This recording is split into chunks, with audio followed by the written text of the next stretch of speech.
Um, dois, teste, som. Som.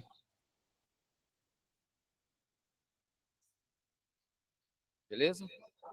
Pode começar lá? Deixa eu ver aí da sua conta aí.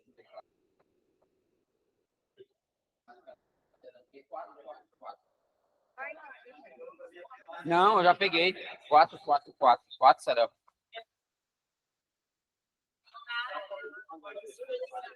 Vou lá, então. Vai começar, tá?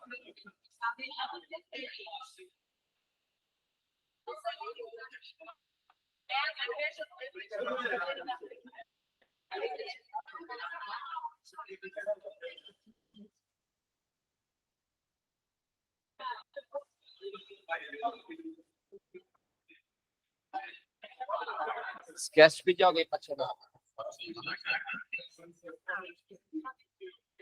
Pode então aqui, Júnior? Pois é. Tem que ser a Micaela, porque a Jéssica...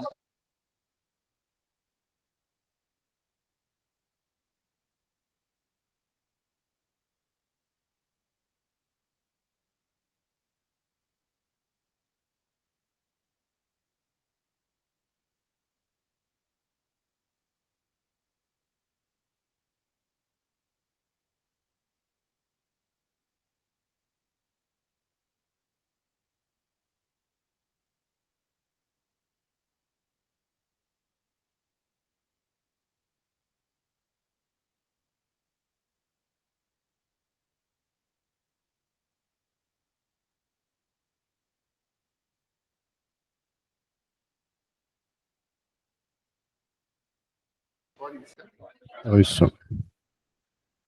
Boa noite, pessoal. Graça e paz. Pai do Senhor Jesus. A paz.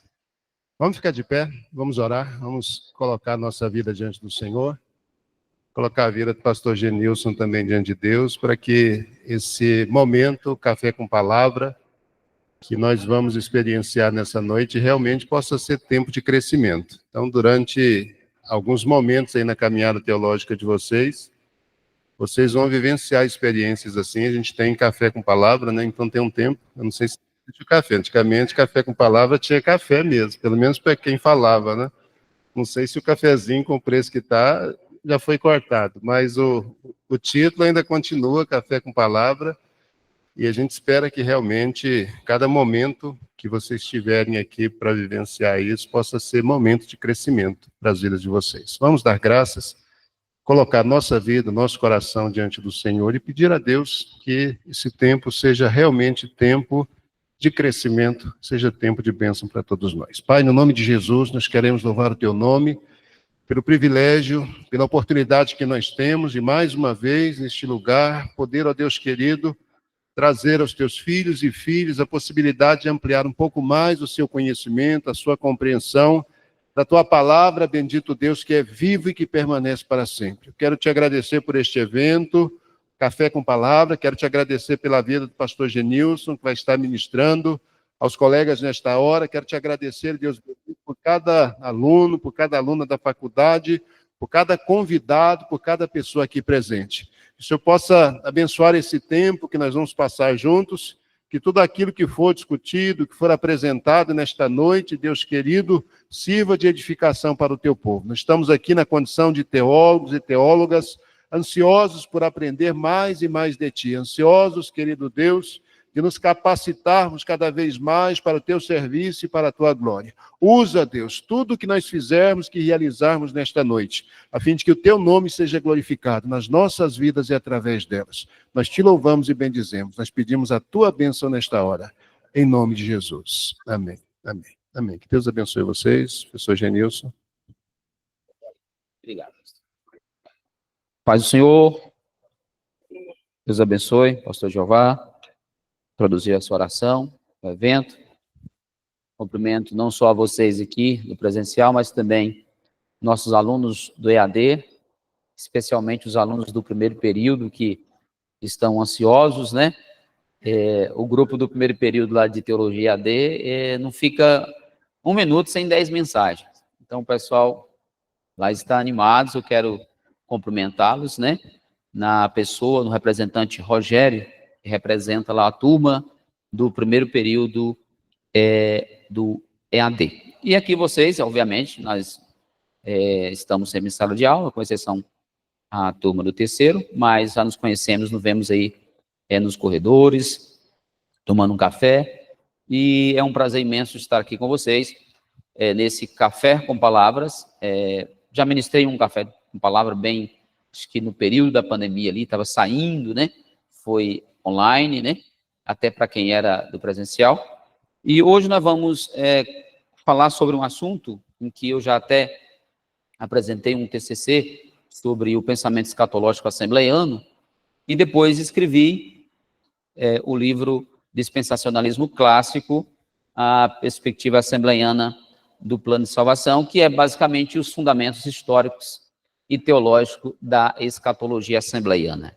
Então, nós vamos discorrer sobre esse assunto. Se você tiver uma pergunta, é interessante que... Eu não sei se tem outro microfone, Dilane, para alguém fazer uma pergunta, porque o pessoal do EAD vai querer saber qual foi a pergunta, né? Porque quando fala de escatologia, sempre tem umas perguntas. Eu não sei se eu tenho a resposta, mas que você faça a pergunta, né? Porque escatologia não é uma área... Tratar-se do futuro, né? Estamos tratando aqui do futuro, é algo que trata-se do futuro. Existe muitas escolas escatológicas, eu vou apresentar apenas mais uma em paralelo para contrapor, né? Mas o meu foco aqui é apresentar o dispensacionalismo clássico como o fundamento histórico da escatologia assembleiana. Então, vamos lá. Vocês, como... É claro que nós temos outras pessoas aqui que não é assembleiana. Então, eu gostaria de fazer essa ressalva que o dispensacionalismo clássico, ele é base escatológica na maioria das igrejas pentecostais, né? Eu acredito que a maioria aqui são pentecostais, então há esse diálogo. Eu usei a assembleiana para direcionar, né? Porque nós assembleianos somos um pouco assim, né? Gosta de direcionar as coisas, né, Arielle? Que é da luz para os povos. Ela falou, pastor, mas vocês falam muito de assembleianismo, mas nós estamos abertos a todos, né? E é uma perspectiva não só da Assembleia de Deus, mas de uma perspectiva do pentecostalismo em geral, né? A maioria das igrejas, do segmento, das pessoas, né, do segmento pentecostal, tem um pensamento muito parecido com as Assembleias de Deus, visto que é uma igreja também pentecostal. Então, vamos lá. Basicamente, a grande pergunta é, como que se constrói uma escatologia? Então, eu não quero aqui com vocês ficar discutindo, por exemplo, eu acho que já a escatologia ela andou um pouco, a gente precisa ampliar isso, ficar aqui discutindo, a gente discute muito como que vai ser o milênio, qual vai ser os elementos do milênio. Eu acho que a gente precisa caminhar um pouquinho em escatologia e começar a fazer essas perguntas. Como se constrói uma escatologia? Quais são as bases históricas e teológicas na construção de uma escatologia? Por quê? Porque todo sistema teológico, ele é baseado em pressupostos, né?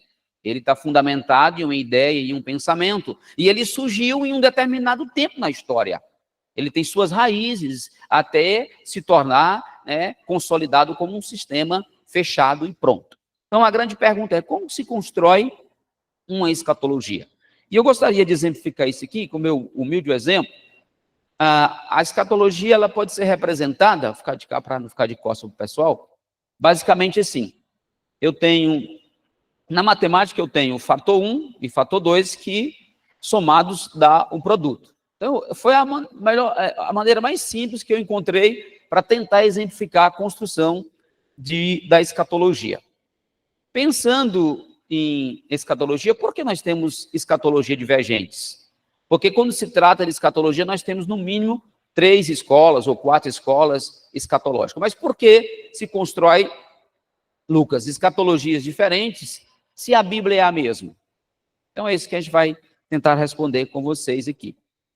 Então, se eu tenho fatores diferentes, eu tenho resultados diferentes. Vocês concordam comigo? Se eu tenho 2,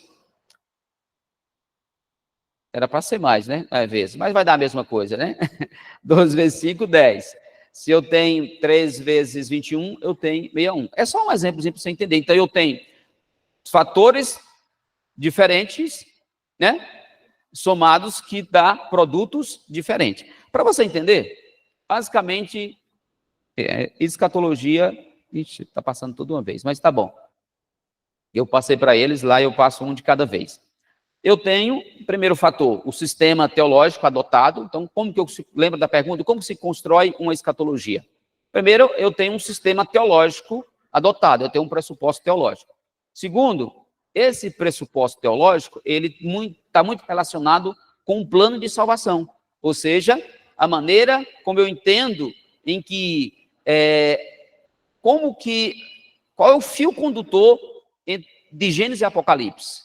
Como que eu entendo a história da salvação, como, na minha perspectiva teológica, Deus organizou a história da salvação pensando em um fio condutor que unisse Gênesis e Apocalipse. Porque nós ensinamos, nós pregamos que a Bíblia, ela é um livro. Se ela é um livro, uma ideia deve unir esses livros. Vocês concordam comigo? Um pensamento unificado deve perpassar todos esses livros, um fio condutor.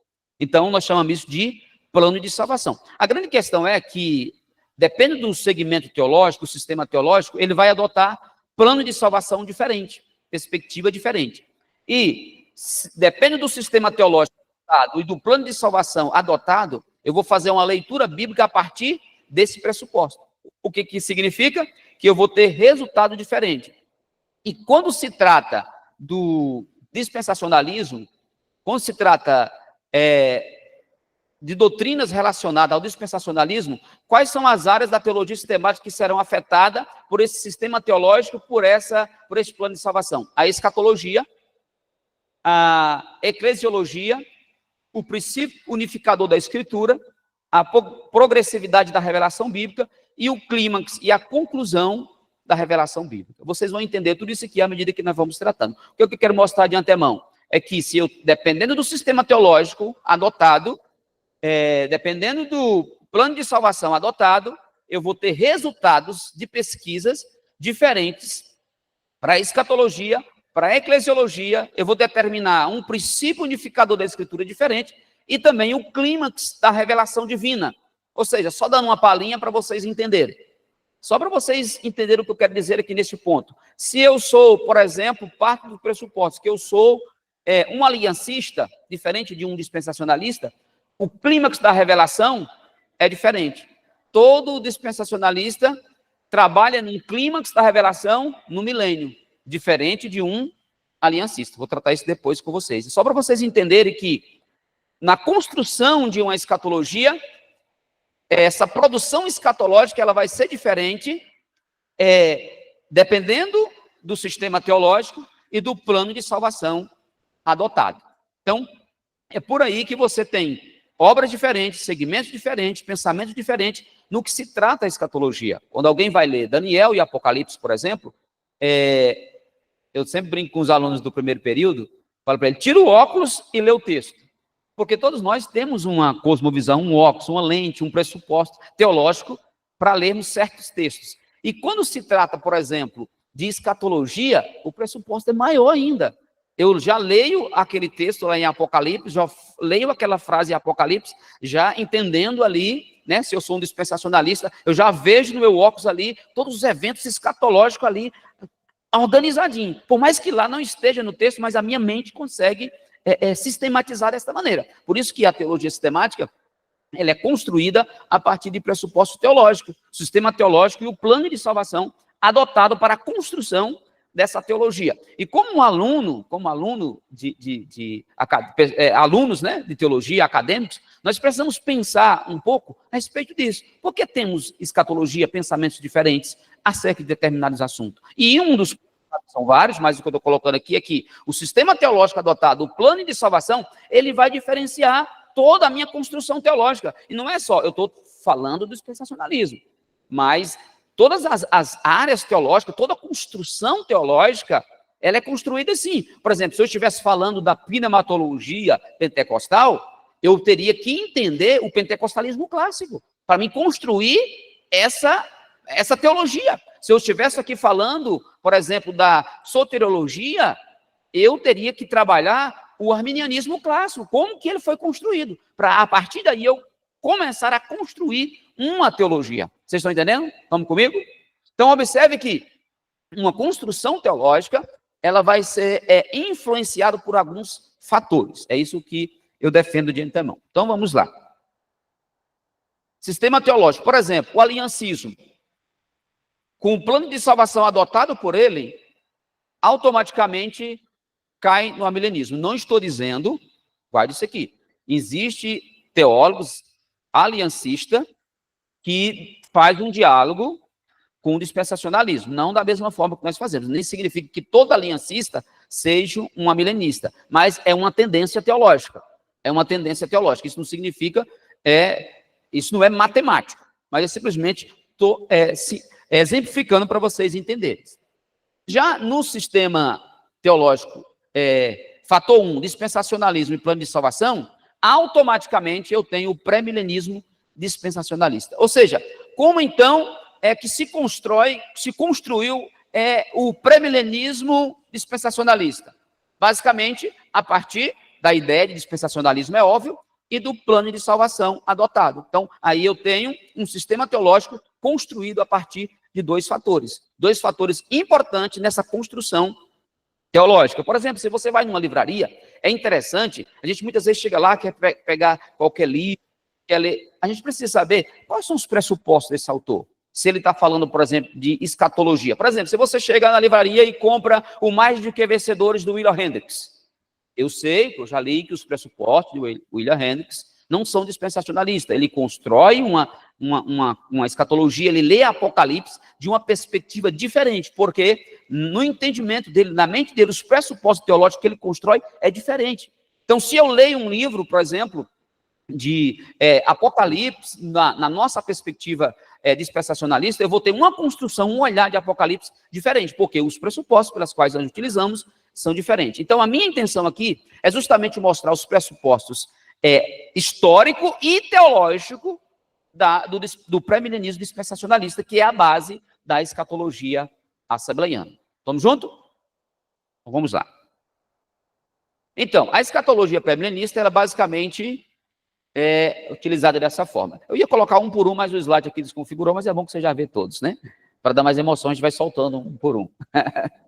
Então, basicamente, os elementos da escatologia dispensacionalista é isso aí: arrebatamento da igreja, né? O tribunal de Cristo, as bodas do Cordeiro, a grande tribulação, a vinda de Jesus em glória, que difere do arrebatamento, julgamento das nações, o reino milenar, juízo final e estado eterno. Isso aí é os elementos constitutivos da escatologia dispensacionalista, que é a nossa perspectiva. Então, basicamente, construímos uma escatologia dentro dessa estrutura. Só que a grande questão é, como que se chegaram a essas conclusões ao longo da história? Quem foi o primeiro a tratar disso? Porque quando você lê a história, quando você lê, por exemplo, os pais da igreja sobre escatologia, você não encontra um sistema bem redondinho como você se encontra hoje nas teologias sistemáticas.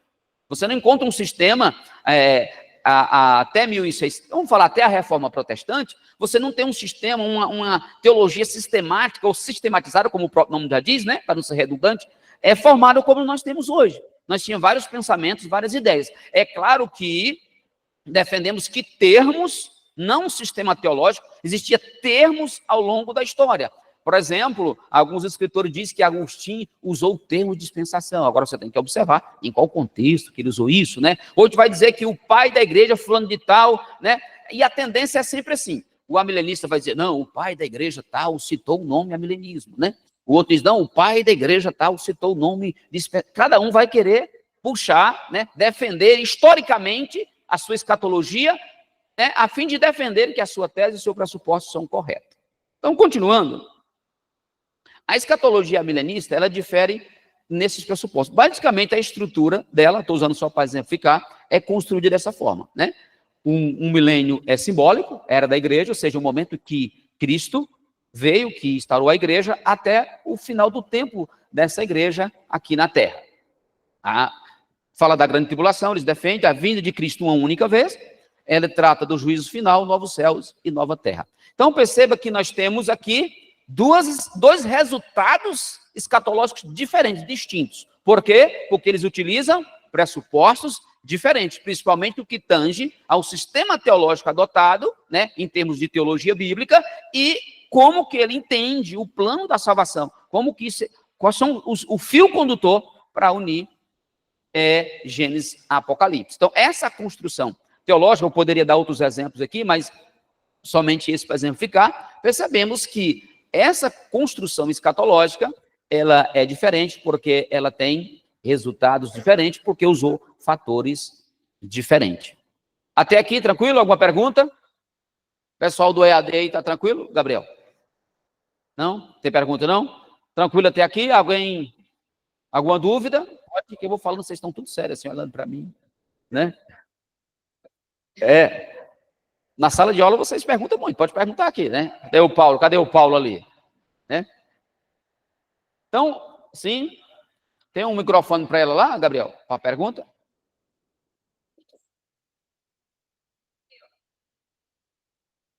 Então, nós vamos aqui para a pergunta da Nayane, né? Lá. Oi. Tudo ficou Anne, né? Mas deu certo. A paz do Senhor. Professor, sobre o arrebatamento da igreja que o senhor passou, eu tenho uma dúvida. Nós somos corpo, alma e espírito. E essa semana alguém me perguntou, quando formos para o arrebatamento, quando passarmos para outra dimensão, é a alma ou o espírito que estará com Deus? Eu não vou responder quanto à alma, corpo e espírito, que seria outra proposta. Mas eu vou responder quanto à ida ao céu. Então, vai para o céu o Genilson completo, e não parte do Genilson. Entendeu? Então, você tem que entender nessa perspectiva. Não vou tratar aqui, o professor Jeová aqui, teólogo sabe, nós teríamos que entrar noutra área, né, professor Jeová, para defender isso, da tricotomia, dicotomia, outra discussão. Mas, pensando em escatologia, que foi o seu foco, querer dividir esse homem, né, nós temos um pensamento de querer dividir o homem, mas o ser humano, ele é uma pessoa completa. Um certo teólogo disse, nós somos alma do corpo e corpo da alma, não existe um separado do outro. Então, como pensando em ida para o céu, nós pensamos nesse ser humano como um todo, não parte dele. Inclusive o corpo será glorificado, né, professor Jeová? Até esse corpo será glorificado. Quanto à questão da tricotomia, em outra discussão com o seu professor de teologia sistemática, você pode aprofundar mais um pouco. Então, o que é que fica claro em termos de ida ao céu? É claro que é a pessoa, né, em um corpo glorificado, completo, e não parte dele. Tranquilo? Ok? Então, vamos continuar. Quer mais alguma pergunta? Então, vamos continuar, então, com a nossa proposta. Então, quando nós falamos de dispensacionalismo, você me perguntaria, então, o que é dispensacionalismo? Dispensacionalismo é o segmento teológico, o sistema teológico que defende que a história da humanidade, o plano de salvação, a maneira como Deus organizou o plano da salvação, foram em 7 dispensações. Quem já sabia disso, levanta a mãozinha aí. Já sabia disso, né? Como um assembleiano, né? dispensacionalista, que prega na igreja o arrebatamento, que fala que Jesus vai voltar. Tem que conhecer esses pressupostos, tem que saber por que eu defendo essa. Então, é isso que eu gostaria aqui com vocês, alunos de teologia. Eu dizia na sala de aula esses dias, eu me propus escrever esse livro porque eu me perguntava quais são as bases históricas da nossa fé. E eu gostaria de despertar vocês para uma iniciação científica, para projeto, para escrita. Sabe, parece que vocês ficam acomodados ali com, sabe, aquele básicozinho de ler aquele sistemático e pronto. Mas vocês têm que se perguntar, como que se construiu esse pensamento? Como que se chegou a essa conclusão? Esse teólogo tem que ter bebido em alguém, né? Entre aspas, ele tem que ter lido alguém influenciou, um contexto, a leitura bíblica, é claro. Mas, como eu disse, ninguém é neutro. Então, como teólogo, vocês, sabe, eu quero despertar vocês para a escrita. Eu conversava ali com a Júlia, ela falava, professor, por que algumas questões da Assembleia de Deus a gente precisa melhorar? Eu falei, Júlia, escreve um artigo, escreve um livro, faz uma pesquisa. Vamos discutir o assunto, porque às vezes nós discutimos na Assembleia de Deus que não temos produções, que não temos quem escreve, mas você, vem aqui para quê? Qual é a sua finalidade aqui? Simplesmente ficar escutando o que as pessoas dizem, lendo o autor, sem se perguntar de onde que veio, por que veio, quais são os pressupostos, como que surgiu isso historicamente. E eu quero despertar vocês, pensando em escatologia. O que é que você poderia contribuir? Tem um aluno agora que está escrevendo, o TCC dele a vinda de Cristo na perspectiva dispensacionalista. Olha, já é interessante, né? Ele vai discutir ali como que é, porque existem outras perspectivas. E como teólogo eu preciso dominar isso. Então, quero aqui instigar vocês a isso, a pesquisar. E quando eu comecei a estudar o dispensacionalismo, eu me perguntei, então, quem foi o primeiro? Como que surgiu historicamente? Então, nós chegamos aqui nesse cidadão chamado John Nelson Darby. Quando nós falamos de calvinismo, nós lembramos de quem? João Calvino. Quando nós falamos de dispensacionalismo, você não lembra de ninguém, não é? Nós não estudamos, não pesquisamos, então nós tínhamos que lembrar de John Nelson Darby. Nós tínhamos que lembrar de John Nelson Darby. Então, esse aqui, ele foi o criador, né, do sistema que hoje nós chamamos de dispensacionalismo. Então, a gente precisa pesquisar nisso. E, na minha época, professor Jeová, que eu fiz essa pesquisa, a professora Lázara, que era a minha orientadora. Pensa num homem que sofreu. Porque ela fez me ler John Nelson Darby em inglês. Hoje até eu arranho um pouquinho o inglês, mas na época não arranhava nada. E eu consegui ler as obras dele em inglês. Achei uma plataforma na internet que tem todas elas. Eu li os escritos deles mesmo. Eu li esse camarada John Nelson Darby e descobri que o John Nelson Darby foi influenciado por um autor no século XVIII chamado Bicheno e que esse autor dele foi influenciado pelo puritanismo. Olha, de uma pesquisa, como que você vai ampliando para... Então, é isso que eu gostaria. Eu não queria simplesmente dar essa palestra, mas incentivar vocês no que tange a pesquisa, no que tange a descoberta dos fundamentos da fé, da crença. Então, resumindo, John Nelson Darby, ele foi o primeiro, o proponente, né, pelo menos, a deixar mais claro esse sistema dispensacionalista, que a história da humanidade, que o plano de salvação, a maneira como Deus organizou esse plano, foi em 7 dispensações. Ele foi o primeiro, então, a dar esse pontapé inicial. Então, se alguém te perguntar por que você crê, prega que o arrebatamento da igreja e depois a vinda de Cristo, todos os pontos escatológicos que eu coloquei lá, os elementos, você deveria responder porque a minha leitura bíblica, eu parto do pressuposto teológico, dispensacionalista, e da minha leitura bíblica, né, dentro desse pressuposto, da minha construção de fé, eu acredito que a história da humanidade está dividida em 7 dispensações, e isso tem outras implicações que nós vamos ver na frente. Ou seja, eu preciso ter respostas teológicas, eu preciso discutir isso histórico e teologicamente. Eu assisti um debate, professor Jeová, de um dispensacionalista, de um aliancista, que o dispensacionalista apanhou demais. Coitado, eu fiquei com dó dele. Ele não sabia dizer nem quem criou, de onde surgiu, de onde que veio. Ué, como que eu vou falar de um sistema teológico se eu não sei os pressupostos teológicos, histórico desse sistema, a maneira de ler a Bíblia, de se aproximar? Eu preciso disso. Mas para isso eu preciso ter vontade de pesquisar, de ler, de ir atrás, né? E eu gostaria de despertar vocês, independente do seu segmento, independente, né? Se você é da Assembleia de Deus ou de outra denominação pentecostal, mas tem muita coisa para ser discutida e pesquisada dentro daquilo que nós chamamos de teologia. O escopo é bem amplo. Eu estou aqui discutindo um ponto só, que é a escatologia, mas a teologia é algo, né, como diz os teólogos, ciências teológicas. Como ciência, ela não é estática, né? Ela continua, ela vai evoluindo. Por exemplo, se você pega livros teológicos de Agostinho, você vê, rapaz, como que o Agostinho teve dificuldade nesse ponto? Um cara tão inteligente como Agostinho. Mas nós temos que pensar que Agostinho está lá, século V, eu não sou bom de história, século V, né?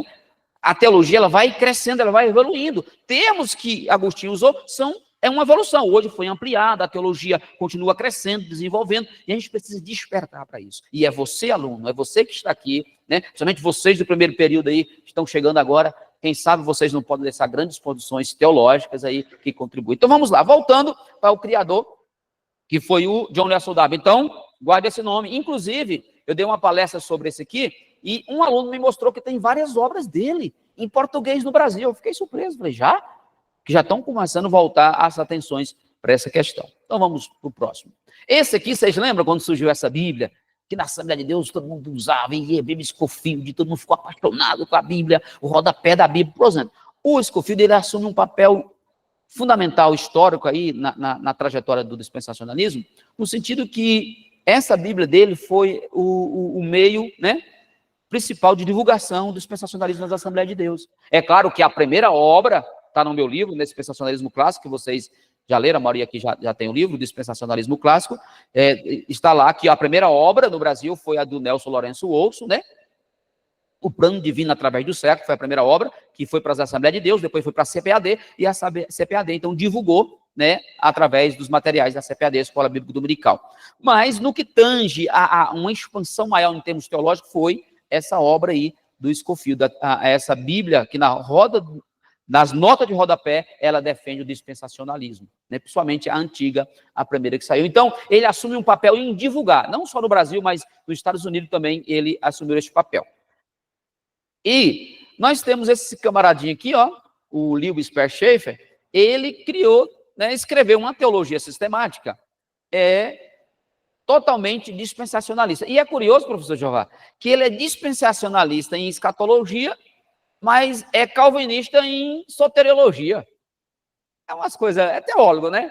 Então, mas no que tange ao dispensacionalismo clássico, no que tange toda a estrutura, versículo bíblico, fundamentação, ele vai dar toda a fundamentação bíblica, teológica, para o sistema, os pressupostos teológicos aí da escatologia assembleiana.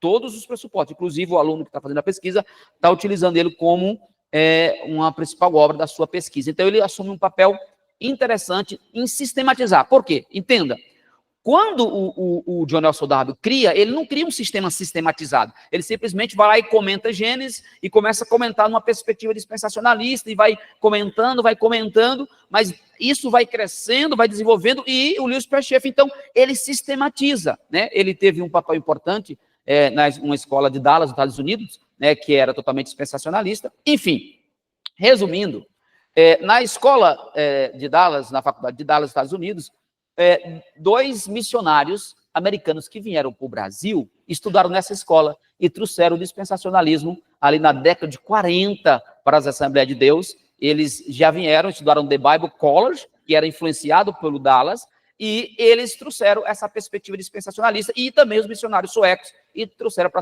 a Assembleia de Deus, como está aí na escrita do livro. Não vou atentar para a gente alcançar o objetivo aqui. Então, historicamente, né, nós temos aqui os fundamentos históricos, ele passa por essa trajetória. Começam com John Nelson Darby, sabe aonde? No Reino Unido. Ele era pastor da igreja anglicana. Ele era um pastor anglicano. E quando ele começa a fazer essas pesquisas.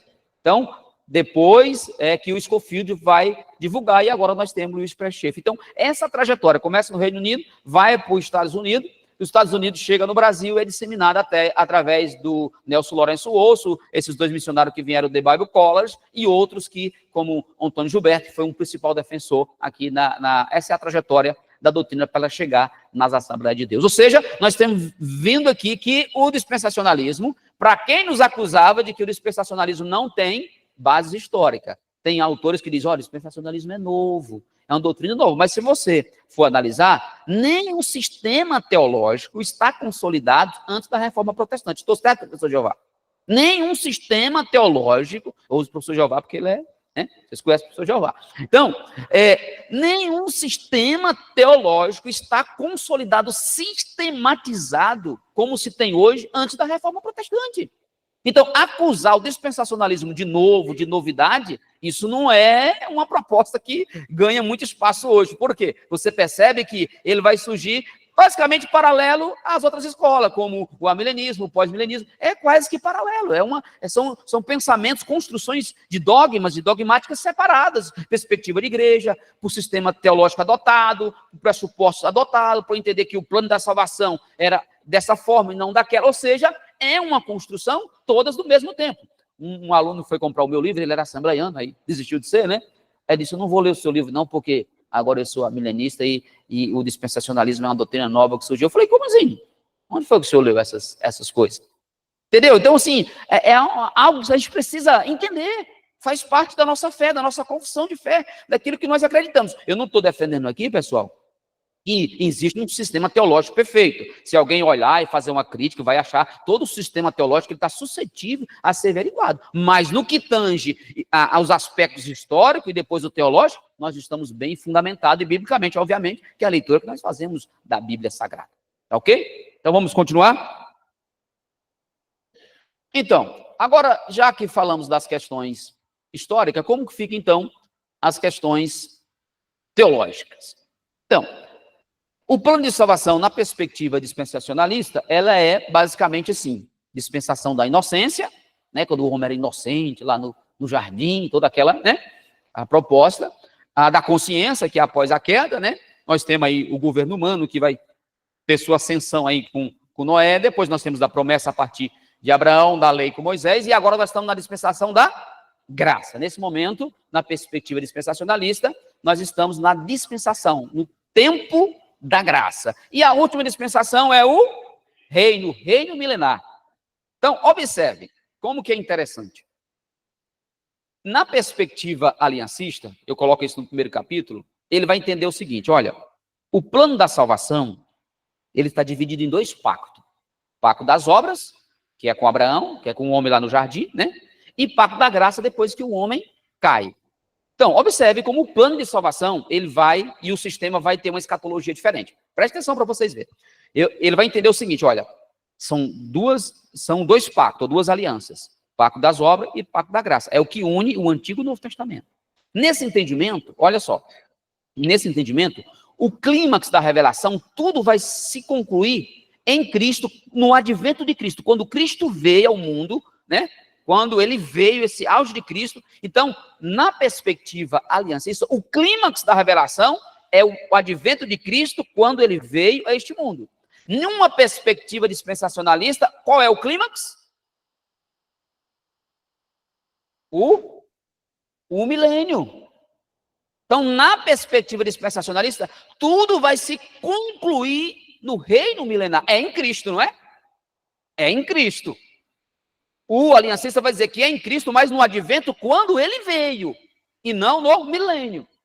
Então, ou seja, o sistema aliancista, mas o plano de salvação, que é em 2 e não em 7, a divisão, que a palavra dispensação quase que se assemelha à aliança, porque é tempo. Então, observa que eu tenho um sistema defendido, né, é um aliancista, e ele entende que o plano da salvação é em 2 pactos. E tem outro sistema teológico, né, que entende que o plano da salvação é em 7 e que o clímax dele é o milênio. Isso vai diferenciar. Aí agora nós podemos ir para um lado, outro para outro. Aí são resultado, a leitura de Daniel e Apocalipse vai mudar, a maneira de ler todos os textos da Bíblia no que tange a escatologia muda totalmente. Muda totalmente. É uma perspectiva, uma escatologia totalmente distinta, porque ele tem fator 1, fator 2, com um produto diferente. Então, é nesse contexto que eu quero que vocês entendam, que a partir de então vocês comecem a pesquisar a escatologia a partir dos seus pressupostos, a partir da sua questão histórica, os elementos que constituem essa escatologia e se perguntando como que surgiu, qual é a base, como que se constrói, como que se dialoga. É nesse sentido que eu quero despertar vocês como acadêmicos de teologia. De não ficar ali, você encontrei um colega e disse, rapaz, eu estou numa pesquisa muito boa. Eu quero descobrir tudo, como que vai ser no milênio. Eu falei, rapaz, vai pesquisar muito. Porque, gente, não tem como adivinhar. Você só sabe do milênio o que a Bíblia diz, ou não? E ela não diz muita coisa. É uma linguagem apocalíptica. O gênero é apocalíptico, é figurativa. Não tem uma coisa lá redondinha, ó, vai ser assim, né? Aí começa a dramatizar, e você vai passar a mão no leãozinho, e o leão feroz não vai te morder. Não é nesse sentido que você tem que construir uma escatologia, mas num sentido mais histórico, escatológico, dando fundamento, dando explicações dos porquê, porque aquela conclusão, e começar a dialogar como teólogo. Eu sei que lá na escola dominical nós temos que ensinar nessa, né? Essa é uma discussão para nós aqui, acadêmicos. Não estou dizendo que você vai chegar lá na escola dominical e já apresentar um tanto de slide que nós temos. Não estou falando para você, acadêmico, como um pesquisador, né? De sair do quadradinho e começar a avançar mais. Não é só na escatologia, mas também no pentecostalismo, né? Na soteriologia. Começaram a pesquisar, porque vocês viram aquelas pessoas assim, que tudo que se ouve na internet, tudo que se lê, se leva para a igreja e fala no púlpito.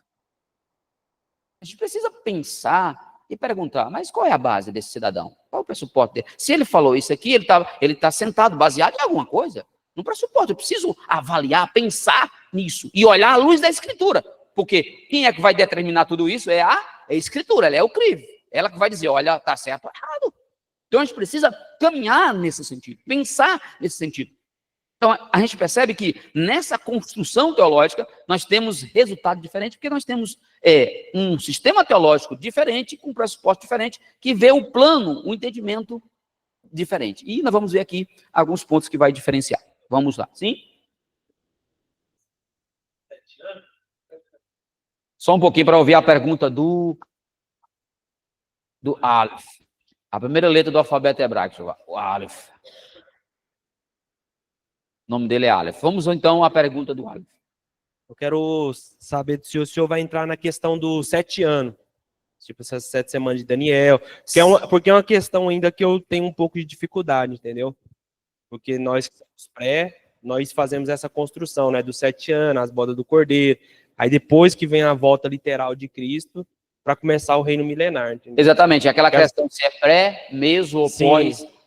Não é minha intenção, não, mas lá na Não frente é intenção? tem um. Não é a intenção, mas dá para a gente discutir, dá para ampliar aqui. Lá na frente tem um slide que dá para a gente trabalhar um pouco e discutir sobre essa questão, porque isso vai depender, esse é o resultado que eu faço de uma leitura, um resultado de uma leitura que eu faço de Daniel e Apocalipse, é que eu vou ter essa conclusão. E qual é a diferença? Por que eu tenho essa diferença então, Aleph? Porque parte do sistema, dos pressupostos que o intérprete está usando. Aí ele vai chegar a uma conclusão pré, meso ou pós. Então, são pressupostos teológicos, são construção teológica distintas que vai ter resultado distintos. Nós vamos provar aqui o dispensacionalismo, né? Historicamente e teologicamente, obviamente. Mas na frente vamos então voltar para essa discussão. Ou seja, a grande especulação, que acho que é a grande temática que o assembleiano gosta, é que se a igreja vai passar ou não pela grande tribulação. O que é que vocês acham? Ninguém quer passar por tribulação, né? É óbvio, né? É óbvio, né? Ninguém quer passar por tribulação. Enfim, essa é a grande questão discutida. Isso até dentro do próprio dispensacionalismo. Mas não me deixe esquecer para a gente tratar um pouco lá na frente sobre essa questão. Então, basicamente, o sistema, por que somos dispensacionalistas? Porque entendemos que a história da salvação está aí dividida em 7 dispensações e que nós estamos na dispensação da graça. E você vai ver que essa questão do clímax, ela tem uma diferença crucial no que tange o arrebatamento da igreja. A gente vai discutir mais na frente. Vamos lá?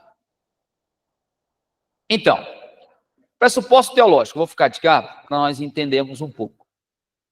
Dá uma olhada aí nesse quadro. Primeiro ponto teológico da escatologia, eu chamo de tripé. Tríplice. Primeiro ponto de estrutura teológica do dispensacionalismo é que Israel e a igreja são povos distintos no plano de salvação. O que é que isso significa, pastor? Na perspectiva de Louis Perry Schaeffer, ele vai dizer o seguinte: Israel é povo terreno, A igreja é povo? Não sei se o pessoal dá para ver nos slides, dá para o pessoal assistir? Dá? Do ED? Então, tranquilo. Na perspectiva, então, dispensacionalista, o Israel será salvo? Aonde? Estão com medo? Israel será salvo? E a igreja será arrebatada. Israel rejeitou o Messias, a igreja. Começaram a perceber o quanto que, na perspectiva, por exemplo, só para dar uma palhinha para vocês, não estou aqui defendendo, mas precisa entender, uma perspectiva, por exemplo, amilenista, ela vai dizer que, e tanto aliancista, que Israel e a igreja é um povo só, é um único povo. Então, observe, raciocina comigo, vamos pensar. Israel e a igreja é um único povo. Ou seja, é esse entendimento que ele tem. Então, deixa eu te fazer uma pergunta, então. Se Israel e a igreja se tornam um único povo, Jesus Cristo voltaria quantas vezes? Só uma, não é? Por quê? Porque Israel e a igreja é só uma. Então, para que ele vai vir 2 vezes? Então, viu que o plano de salvação, o sistema teológico adotado e o plano de salvação, ele vai ter resultados diferentes. Porque o pressuposto teológico dele é diferente. Israel e a igreja é um único povo. Então, Cristo virá uma única vez.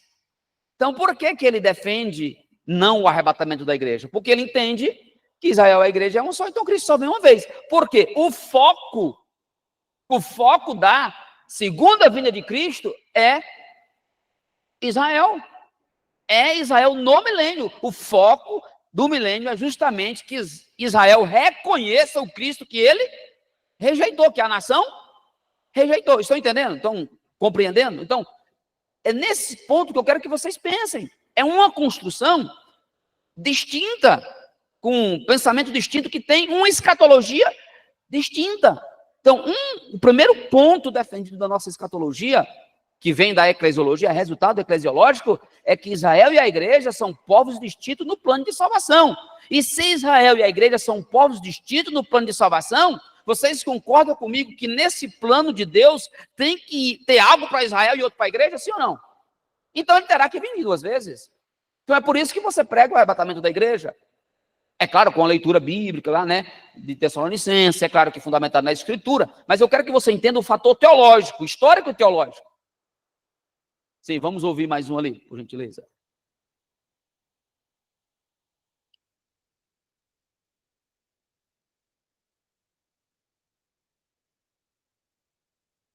Senhor, meu nome é Daniel. Eu queria saber, tipo assim, se Israel vai ser salvo no milênio, então aqueles que morrem hoje vão para o inferno?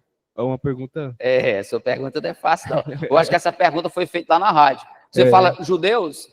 Isso, judeus, né? Essa Os pergunta judeus. foi feita lá na Rádio Paz. Se eles vão ser Se os salvos no judeus milênio? que morrem hoje, se o foco deles é restaurar ele no milênio, se eles morrem, se eles vão para o inferno, visto que eles não reconheceram. E a resposta, que foi a mesma que nós demos na Rádio Paz, é que aí entra outra discussão, porque é salvação, né, professor Jeová? Aí já vamos para outras doutrinas que vai respingar na soteriologia, nos pressupostos teológicos. O que é que, na nossa perspectiva, nós ensinamos? Que os judeus que creem em Jesus, que se arrepender, ele vai ser salvo. Essa é a nossa perspectiva. Ou que ele se arrependa, que reconheça, por mais que ele não entre na igreja, né? E como nós fazemos e aceitamos Jesus, por mais que ele não faça isso, mas ele crendo no coração, ele acreditando, ele está salvo sim, sem esperar chegar um milênio. Uma vez que ele creu e acreditou, mesmo que, né, não em massa, não toda a nação, ele será salvo. A outra perspectiva, nós cremos na eleição também, mas de uma perspectiva da eleição, aqui já é soteriologia, tá vendo? Uma pergunta a respingar a outra. Um aliancista te diria o seguinte: todo judeu eleito vai ser salvo. Entendeu? Se ele é eleito, nenhum deles vai se perder. A nossa proposta, já como dispensacionalista, não, todos aqueles que creem no Senhor Jesus, que acreditou nele, que creu nele, mesmo não estando em massa, esses serão salvos, né? Então, seria duas respostas. Da nossa perspectiva, cremos que todos aqueles que crêem em Jesus Cristo, que acreditou, mesmo não tendo essa publicação, necessariamente ele não precisa entrar em uma igreja evangélica, se denominar cristão, ele mesmo continuando sendo judeu. E a verdade, há quem diga, né? E há escritores que dizem que tem muitos judeus em Israel que creem no Messias. Então, esses por que nós defendemos assim? Qual é o seu nome? Esqueci. O Daniel, é aluno do primeiro período aqui do presencial. Porque nós acreditamos que, Daniel, que um dos pressupostos para salvação é crer, confessar Jesus Cristo, né? Uma vez que ele tem a Bíblia, nós defendemos isso. Então, se ele creu, ele acreditou, não necessariamente ele precise tirar o quipazinho, né? Tirar todo... Não necessariamente ele precise se tornar um cristão protestante, como nós, assim, na nossa esfera, como dizemos. Mas, a partir do momento que ele creu. E a outra perspectiva é que vai entender que todo judeu ali que tiver fazer parte entre os eleitos. Por quê? Há uma discussão muito grande na teologia que existe uma diferença entre o Israel e o Israel eleito. É uma discussão teológica ampla na área da soteriologia que eu não vou adentrar aqui hoje. Mas só respondendo a sua pergunta, que há salvação antes para o judeu, aqueles que morreram antes do milênio. Mas, ressaltando, voltando agora à nossa proposta, é que um dos pressupostos, né, um fundamento teológico da escatologia pré-milenista é que Israel e a igreja são povos distintos no plano de salvação. Então você, como aluno inteligente, vai numa livraria, vai comprar um livro, você começa a analisar uma literatura e você precisa perceber essas nuances como um teólogo, de perspectiva. Porque muitas vezes você vê um aluno lendo uma obra de um teólogo liberal e fica todo encantado com... É claro, é bom ler teologia, mas eu preciso saber os pressupostos que estão por trás desse pensamento. É isso que eu quero despertar vocês. Não quero só inculcar isso em vocês, mas mostrar para vocês que a teologia, a construção da teologia... Lembra da pergunta lá atrás? Como se constrói uma escatologia? É dessa maneira, com pressupostos, fundamentos histórico-teológicos, é claro, com a leitura bíblica passando pelo crivo da Escritura, né? Por exemplo, o John Nelson Darby, ele era muito bom no grego, no original, e também estudava hebraico, bom em línguas originais, ele era um dedicado nas escrituras, ele não chega a essas conclusões assim, do nada. Então, olhando dentro dessa perspectiva, qual que é o primeiro ponto em que vai definir a nossa escatologia? Israel e a igreja são povos distintos no plano de salvação, e obviamente isso vai resultar, né? Inclusive, pessoal, essa questão de Israel não estar fora do plano, essa é uma questão discutida. Por exemplo, o Franklin Ferreira, que é um grande teólogo aliancista e amilenista, ele lançou um livro agora, Por Amor a Sião. Ele entendeu que não tem como deixar Israel de fora. Porque tem muitas profecias, algo que o próprio Novo Testamento que aponta para Israel. Então ele entendeu, viu um texto dele que ele foi alguns teólogos reformados de linhas mais conservadoras e encontrou base histórica para dizer que não, Israel não tem como ficar fora do plano. Então significa que o dispensacionalismo não é uma doutrina fraca, há um reconhecimento até das outras partes que tratar só da igreja e esquecer Israel, todo o Antigo Testamento, muita coisa do Antigo Testamento vai ficar sem uma resposta, né? Pelo menos indiretamente. E alguns textos de Romanos, algumas questões da carta aos Romanos. Ou seja, dá para entender que, para mim, eu coloco como um ponto forte do dispensacionalismo clássico. Esse entendimento de que Deus tem um plano, sim, para Israel. Por que diferencia? Nós, quando acontece, por exemplo, aconteceu agora em Israel, tudo que acontece em Israel, o que é que nós entendemos? Nós olhamos e dizemos, olha, tem algo se cumprindo, não é? Porque você é um dispensacionalista, você acredita que Deus tem um plano. O escritor Severino Pedro da Silva escreveu uma revista, parece que o tema é Israel, o relógio escatológico de Deus. Então, há esse entendimento no dispensacionalismo, que Israel não está fora do plano. Deus tem um plano para esse povo. É claro que tem divergência, como que será efetivado esse plano. E o dispensacionalista vai dizer que esse plano será consumado, efetivado aonde? No milênio. É lá que vai ter o reconhecimento. É no milênio que vai se concretizar as profecias que apontavam para Israel. Exatamente no milênio que isso vai acontecer. Toda essa proposta. Porque no tempo de Jonel Sodarbe, isso era chamado de sionismo. Sionismo é tudo que acontece em Sião, nós olhamos para lá, para Israel, né? Então nós somos sionistas, né? Na época que eu fiz o meu trabalho de pesquisa, até li um livro lá sobre o sionismo, ou seja, essa perspectiva de que o que acontece em Israel, as profecias do Antigo Testamento aponta para Israel, e ainda há algo em Israel que acontece que, de certa forma, interfere no plano de salvação, ou seja, dentro do plano de salvação, a maneira como Deus organizou a história da salvação, Israel não está fora dele. Então isso significa que Israel não pode ser a igreja não pode ser Israel, entenderam? É dentro dessa perspectiva, é dentro desse pressuposto, entendendo que Israel não pode ter um plano, tem algo apontando para a nação de Israel, e com o entendimento de que Israel será no milênio. Então perceba que, a partir daqui, nós começamos a entender alguns pontos da nossa doutrina, como arrebatamento, questão de milênio. Então, nesse sentido, o clímax, se conclui tudo, o clímax do plano de salvação, todos os planos vão caminhando, tudo caminha para o clímax, é o milênio. Tudo vai apontar, vai se concluir, lá vai ser o apogeu, se conclui todas as coisas no que tange ao plano, o resto é só juízo final e coisas, detalhe, mas no plano, na história, a maneira como Deus conduz o processo, arquitetou, o que une Gênesis e Apocalipse, é justamente essa perspectiva de 7 dispensações, e que uma delas, o clímax, vai ser ali Cristo. Cristo vai reinar ali no milênio.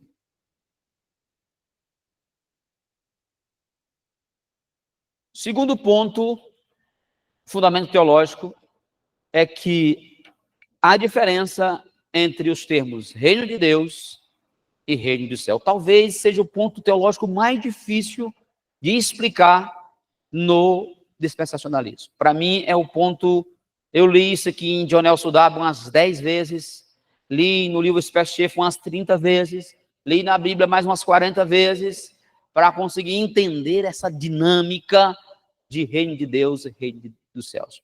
Então, basicamente, o reino de Deus é todo o reino, a totalidade do reino de Deus. O livro Specht vai explicar assim. Já o reino dos céus, no entendimento dele, é um reino do céu, porque é o céu, Cristo vai vir do céu e reinar na terra. É o estabelecimento do reino do céu na terra. Eu estou simplificando, tá? Eles colocam isso em termos mais robustos, uma linguagem mais técnica. Eu estou aqui simplificando para você entender, para você compreender. Então, o segundo ponto, a sustentação, está no meu livro aí, já tem, o rapaz ali já está olhando, né? Um dos pontos que sustenta, né, da doutrina a dispensacionalista, um dos pontos que sustenta é que o reino de Deus e o reino do céu. Então nós temos o primeiro tripé, Israel e a igreja, são povos distintos. O segundo, reino de Deus e reino do céu, são esferas distintas. É aquela ideia da teologia do já e ainda não. Cristo veio ao mundo, né? O Novo Testamento diz, por exemplo, Mateus, vê o reino de Deus está entre nós. Cristo veio e estabeleceu esse reino. Só que esse reino, ele se iniciou, mas ainda não terminou. É o já e o ainda não. O reino de Deus, ele se instalou. O reino de Deus, ele está entre nós. Ele veio, Cristo reinou. O reino iniciou, mas ele não se concluiu. É o já e ainda não. Onde que ele vai se concluir? No milênio. Essa é a proposta. O reino de Deus veio e se instalou, mas ele vai ser concretizado no milênio, onde Cristo vai reinar por 1000 anos. Então, eu gostaria aqui de discutir com vocês um ponto interessante da escatologia bíblica no que tange a hermenêutica. Como professor de hermenêutica, eu não posso deixar passar essa. A leitura que esses diferentes segmentos fazem de Daniel e Apocalipse, eles utilizam métodos hermenêuticos diferentes. Por exemplo, o dispensacionalista, ele usa um método hermenêutico que nós chamamos mais literalista, mais realista. Ele lê Apocalipse e Daniel com uma perspectiva realista de que os fatos acontecerão literalmente. Por exemplo, serão 1000 anos literais, ou literal, 1000 anos literal, entendeu? Já o outros segmentos, por exemplo, que nós citamos, por exemplo, de alguns segmentos, e nós citamos o aliancismo, ele vai partir do pressuposto o quê? De uma leitura mais idealista. Então, realismo e idealismo são coisas distintas. É uma hermenêutica diferente, é um pressuposto, um ponto de partida, a maneira como ele se aproxima do texto é diferente. Ele tem um olhar mais figurativo, mais idealista, é uma hermenêutica mais figurativa. Muitas das coisas do Apocalipse e de Daniel, ele vê aquilo como algo simbólico. Por exemplo, o milênio não se trata de 1000 anos literais, mas um espaço, um período de tempo em que a igreja estará na Terra. Porque a sua hermenêutica, os alunos que são aí do... Eu escrevi aqui para a faculdade Epístolas Gerais e Apocalipse. Eu fiz só o Apocalipse, outro professor fez Epístolas Gerais. E lá eu escrevi Apocalipse na perspectiva dispensacionalista. Aconselho você ler esse livro. Como que um dispensacionalista faz uma leitura e interpreta Apocalipse comparado com Daniel? Ou seja, a maneira como ele se aproxima, a hermenêutica que ele faz do livro de Apocalipse, a maneira como ele interpreta Apocalipse, porque ele tem o seu pressuposto. Por isso que nós temos, entenderam? Escatologia diferente, porque a maneira, o pressuposto com que ele lê Daniel e Apocalipse, as ferramentas que ele utiliza, tanto em termos históricos, quanto em termos teológicos, como em termos hermenêuticos. Ele vai utilizar, né, de uma hermenêutica distinta. E nós trabalhamos com hermenêutica mais realista. Acreditamos que é 1000 anos, literalmente. Que não se trata, a não ser aqueles termos que seja propriamente figurativo, né, representativo, né? Quando a Bíblia, quando diz lá, João diz que Jesus estava brilhando como um latão reluzente, né? Estou aqui parafraseando, é claro, não está dessa maneira. Eu entendo que é só uma analogia, obviamente, que ele não era um latão, literalmente. Está entendendo, né? Hermeneuticamente não quer dizer que ele era um latão, mas em termos em que Daniel e Apocalipse está tratando de fatos, e ele perguntou sobre as 7 semanas, quando ele entende que a leitura que ele faz de Daniel, das 7 semanas de Daniel, estão muito relacionadas ao período da grande tribulação. Ou seja, ele vai fazer uma leitura de Daniel e Apocalipse de uma maneira mais literal, entendendo que aquelas 70 semanas de Daniel estão muito relacionadas a 7 anos de tribulação. Ou seja, ele vai fazer uma leitura mais realista, né? Ou seja, isso é realmente literal. Os outros segmentos, algumas perspectivas hermenêuticas, não fazem essa interpretação, mas num campo simbólico, ideológico do termo. Vocês estão entendendo? Então, observe que em todos os âmbitos, quando eu vou discutir e construir uma teologia em qualquer esfera do conhecimento, eu tenho um ponto de partida hermenêutico, um método hermenêutico, eu tenho um sistema teológico, e esse sistema teológico ele surgiu em determinado tempo, com alguém, ele teve um começo, um desenvolvimento, um contexto que influenciou, enfim, eu preciso ter uma análise de todo esse segmento. Só para instigar você, eu não escrevi sobre isso, se você quiser escrever, eu já te dou a dica, mas se você escrevesse, por exemplo, os pressupostos histórico e teológico do pentecostalismo clássico, ou da pneumatologia pentecostal. Não daria uma boa pesquisa? Então, quero instigar você a fazer isso, a pesquisar, a buscar, a saber. Porque muitas vezes nós ficamos como acadêmicos só naquela leitura, como eu já disse lá atrás, né? Permita-me repetir, e ali só mastigando aquela mesma coisa, né? A gente pega alguns trabalhos e o aluno parece que ele diz a mesma coisa, ele rodeia e diz de novo a mesma coisa, e não caminha, não avança. Vamos avançar, pessoal. Quero despertar, vamos avançar nas nossas pesquisas. Vai começar o projeto da iniciação científica, se escreva um artigo, alguma coisa, faz uma pesquisa desse sentido, né? Alguém perguntou para mim, eu estava dando essa palestra, que eu escrevi o Dispensacionalismo Clássico, no Fundamento Histórico, ele perguntou, e o sabe, você tem um livro do... Eu falei, não consigo escrever tudo. Eu acredito que meus alunos aqui, né, da FACEP, vão fazer isso, vão construir, vão escrever, vão pesquisar, vão construir obras, né? Vamos avançar no nosso conhecimento. Então, dentro dessa perspectiva, perceba que toda construção teológica, ela envolve muita coisa, ela envolve muitos fatores, e os principais que eu defendi aqui, que existem outros, não estou aqui esgotando, nem tenho a pretensão de esgotar, mas existem questões históricas, hermenêutica, teológica, e muitos outros pontos de se aproximar das Escrituras, de entender as Escrituras nos temas que ela aborda. E a gente precisa, então, aprender isso. Vamos caminhar aqui. Então, esse é o segundo ponto do tripé da escatologia. Vamos para esse. Então, a estrutura básica do sistema teológico assembleiano é o plano de salvação, ele é dividido em dispensações, a igreja de Israel são povos distintos, e há uma diferença entre o reino de Deus e o reino dos céus. Então, se você pegar toda a escatologia assembleiana, você vai perceber que esses são os pontos estruturantes. Tudo advém daqui. É daqui que começa a discussão, as conclusões, os pontos, exatamente desse ponto aqui que começa as discussões acerca da escatologia. Então, esses pontos a gente precisa entender, ou seja, o que é que eu estou dizendo para você aqui? Que o dispensacionalismo clássico, ele tem fundamento histórico e teológico, não está comprovado? Tem 3 pontos estruturantes, e ele surgiu em determinado tempo, em um contexto, e foi evoluindo, foi sistematizado, assim por diante. Vamos ouvir a aluna Zane fazer uma pergunta. Professor, paz do Senhor, gente. Professor, o senhor disse o seguinte, na perspectiva aliencista, a salvação seria, o retorno de Cristo seria um só. Numa questão mais, nós vamos falar numa perspectiva amilenista já. Certo. Amilenista, né? Eu acredito que ela é mais próxima de amilenismo mesmo. Isso. Israel e a igreja como um povo só. Só que, sendo essa perspectiva amilenista, milenista, aliás, durante o milênio, Israel teria a compreensão de Cristo como Cristo é e sobre a história, de fato como ela é, durante o período do milênio. Então, eles se tornariam um povo com a igreja durante o processo. Sim, aí a igreja ia reinar também, obviamente, que é a proposta, né, do sistema, que a igreja vai reinar. Mas qual que seria a sua pergunta nesse sentido? É o seguinte, o que difere se Israel se torna um povo durante o milênio do que a perspectiva de 2 povos diferentes para poder fazer a separação da volta de Jesus? E você fala no milênio, né?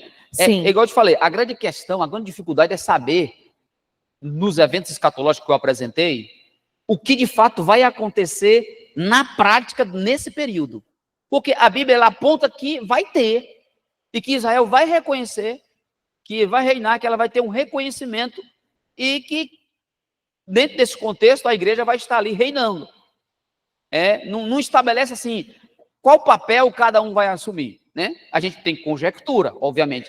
Qualquer teólogo que você escrever, teologia sistemática que você encontrar, ele vai dar conjecturas de ideias, de pensamento. Qual é a conjectura básica? Que a Israel estará ali como reconhecimento, né, naquele primeiro amor, naquela primeira alegria, diferente de uma igreja que já está resolvida, já está tudo resolvido. É a ideia que eles usam muito, a ideia de reinar. Enquanto um está reinando, o outro está reconhecendo, está naquele primeiro amor, está naquela, né, aquele primeiro contato. Então, são conjecturas, você não vai encontrar um versículo lá, literalmente dizendo desta maneira, são algo dedutivo, conjectura que se faz. Como eu disse, você ficar pesquisando cada ponto escatológico, cada elemento, não dá para você dizer muita coisa sobre ele, porque o que se tem, e tem muito na teologia sistemática, em ambas diferentes perspectivas, são conjectura. Dentro de uma proposta de Israel em reconhecimento, em se curvar, que são pensamentos diferentes de uma igreja que já foi reconhecida, que já, como diz o dispensacionalista, já passou pela sua festa da boda do Cordeiro, né, já está toda realizada e perfeita. Israel terá outro comportamento nesse sentido, do primeiro amor de reconhecer. Espero ter respondido a sua pergunta. Exatamente. Isso. Para quem está no EAD, a Zane diz que a Israel muda, mas a igreja já mudou. Né? Essa é a conclusão. Tá vendo? Então, aí, a partir daí, são ideias que a gente se discute, e é válida. A gente está... Não quer dizer que a teologia não é algo estático, a gente precisa discutir ela nesse sentido, de poder ampliar a discussão. Obrigado, rapaz. Vamos, então, para o próximo. Já está quase acabando. Então, aqui nós chegamos, então, nos principais pontos da escatologia assembleiana. Viu que está em negrito? A grande questão agora que se discute é arrebatamento, grande tribulação, vinda de Jesus em glória e reino milenar. Esses são os pontos, todos aqui, obviamente que é importante para a escatologia, mas a grande questão gira em torno disso. Né? A grande discussão é a questão do arrebatamento. O Igor quer fazer uma pergunta lá. vai levar o microfone para você, Igor. Então, observe. Qual o próximo evento que a igreja espera? O arrebatamento. Então, a partir dele é que você tem os outros. Então, no nosso entendimento, não terá nenhum outro antes desse. Então, é o mais esperado, né? É o mais esperado. Então, nesse contexto, aguardando ali a pergunta do Igor, o arrebatamento ele se torna aí o tema, o assunto mais discutido hoje e talvez onde gira toda a polêmica. Vamos escutar o Igor, depois nós daremos continuidade. Paz do Senhor a todos. A minha pergunta é, nesse milênio que a igreja vai reinar aqui na Terra, não teria um atrito com o povo do mundo, não? Como que seria Jesus aqui nessa Terra, 1000 anos aqui, o povo de Deus, 1000 anos junto com o povo do mundo? Como que seria? Igor, aí nós vamos, o dispensacionalista não acredita que vai ser aqui nesse mundo literalmente, né? Não acredita que será aqui exatamente nessa Terra, nesse momento, junto com todas as pessoas, não. Nesse milênio vai ter só Cristo, a igreja e Israel. Não terá ímpio entre eles, não. Essa é a proposta, dentro dessa perspectiva. Mais um aqui, pode trazer para ele. Eu tenho uma curiosidade aqui, talvez até falta de interpretação. Não, mas que isso, nós estamos aqui para aprendermos juntos. É porque, assim, no caso, a questão do reino dos céus, a Bíblia fala que seria tomado por esforço, certo? Mateus, deixa eu ver aqui. Mateus 11:12, que fala, desde os dias de João Batista até agora, o reino dos céus é tomado por esforços, e os que se esforçam apoderam dele. E aí, sobre a salvação, porque pela fé sois salvos, por meio da fé, isso não vem das obras para que ninguém se glorie. Caso a questão, nem todos que forem salvos iriam reinar, como seria esse esforço para... Não é essa perspectiva. Nós temos na teologia o que nós chamamos de ponto de tensão na teologia. Esse assunto seu, ele é mais próprio da soteriologia, seria nós discutir a questão da salvação. Como que se opera, como que Deus efetua o ato da salvação. Você leu 2 versículos distintos, né, que são, nós chamamos o ponto de tensão. Em um versículo fala do esforço humano, não é? E no outro fala da fé somente. Ou seja, são 2 esferas distintas, no que não é minha proposta aqui discutir sobre soteriologia, mas vou responder a sua pergunta de maneira bem simples. O entendimento, aí você vai ter uma ampla discussão na teologia, né? Nós temos aí o sinergista, que vai entender que a salvação é uma parte humana com ação divina, né? Temos o monergista que vai dizer que não quer só uma ação humana. Então, o sinergista vai pegar esse versículo do esforço humano e vai dizer, não, tem uma participação humana aqui, né? Aí o monergista vai dizer, não, mas esse versículo não está falando propriamente da salvação, né? O contexto não remete direto ao ato salvífico. Mas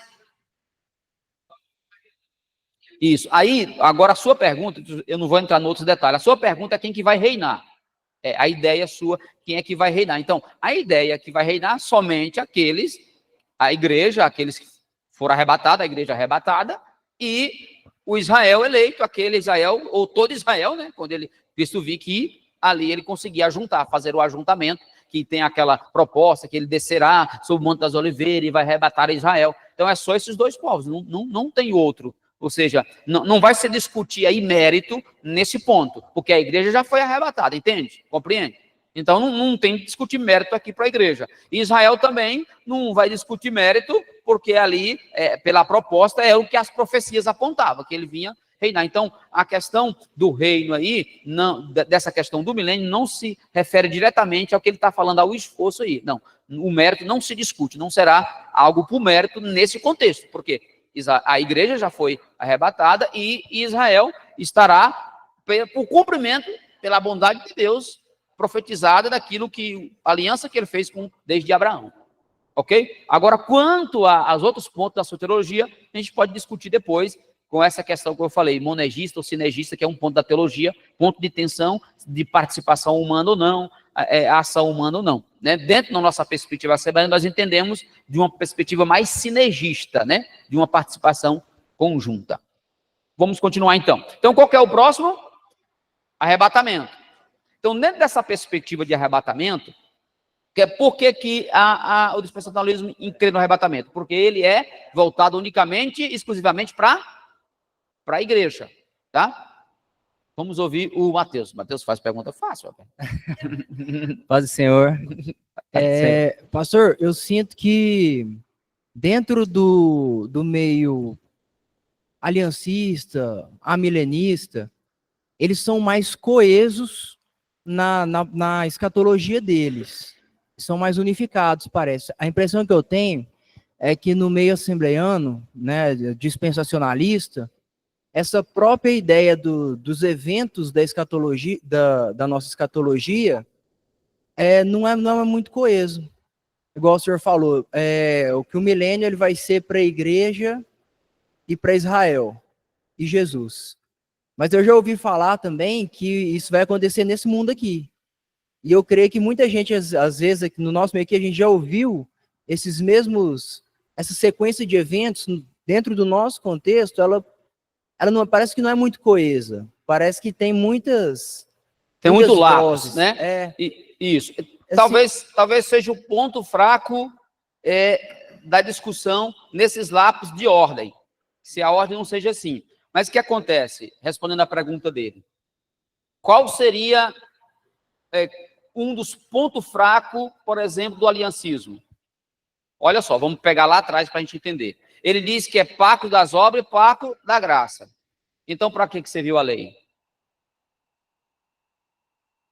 Para que serviu a lei? O Gran Conato, ele vai brigar com o Nicodemos. Eles são calvinistas em soteriologia, mas o Gran Conato é dispensacionalista. Aí ele vai brigar com o Nicodemos. Engraçado, né? Eles são da mesma linha e depois... Aí ele prova, ele tem um vídeo que ele prova, é engraçado, eu estou citando porque eu achei engraçado. Ele diz, eu quero que você me explique. Aí ele cita o nome do Nicodemos, é curioso. Quero que você me explica para que, então, a importância da lei, se era da graça. Então, observe que a construção teológica do sistema, estou falando do sistema e não da escatologia propriamente dita, ele vai ter pontos de tensão que precisa ser explicada. Ou seja, se dentro dessa perspectiva dele não está errada, talvez todo o resultado, o clímax, né, na perspectiva do plano por dois pactos, também vai falhar, ou seja, o clímax que seria a vinda de Cristo no advento dele, Mateus. Então, se houve nesse plano elaborado, houve um ponto fraco, quer dizer que o último ponto também poderá ser comprometido. Você concorda comigo? Ou seja, não seria o tempo de Cristo, o clímax de Cristo, no advento que ele veio para buscar a igreja, ou para vir, como ele veio, né, de Maria, nasceu, morreu, ressuscitou, ok. Ou seja, então fica também comprometido. Ou seja, essa maneira de sistematizar os eventos, foi a pergunta do Mateus, essa maneira de sistematizar é uma maneira de organizar a doutrina sistematicamente. Não é arbitrário, é um modo, uma maneira, porque quando eu falo de teologia sistemática, a ideia não é sistematizar, não é criar uma ordem lógica para fins didáticos. Essa é a proposta. Então, não quer dizer que o sistema seja perfeito, redondinho, ou seja, o que eu quero dizer? 2 acontecimentos desses aqui podem acontecer simultaneamente, ou num período de tempo. Então, a ideia não é que será dessa forma exatamente em termos de ordem, por exemplo, ou que acertamos 100%. Mas no sentido que a escatologia terá que passar.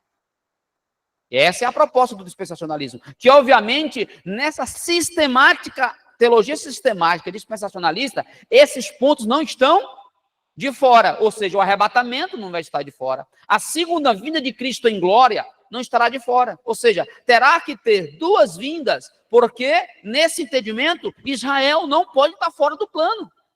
E, obviamente, a igreja vai estar com ele, porque ela reconheceu. Então, é uma construção sistemática, ainda que é uma tentativa de estudar isso didaticamente.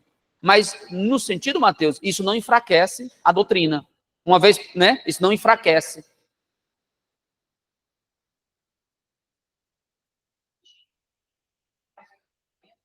A pergunta do Mateus é para quem não é desse, se é possível, sumiu aqui, não? Unificar os pensamentos. Eu acredito que, como é uma teologia sistemática, esse é o pressuposto dela, eu acredito que, para fim didático, ela vai continuar nesse pensamento. não consegue criar uma, digamos, fazer, nem no site GPT, né, fazer uma sintetização, porque isso faz parte do pensamento, da estrutura teológica. Mas, como eu disse, Mateus, isso não enfraquece a doutrina.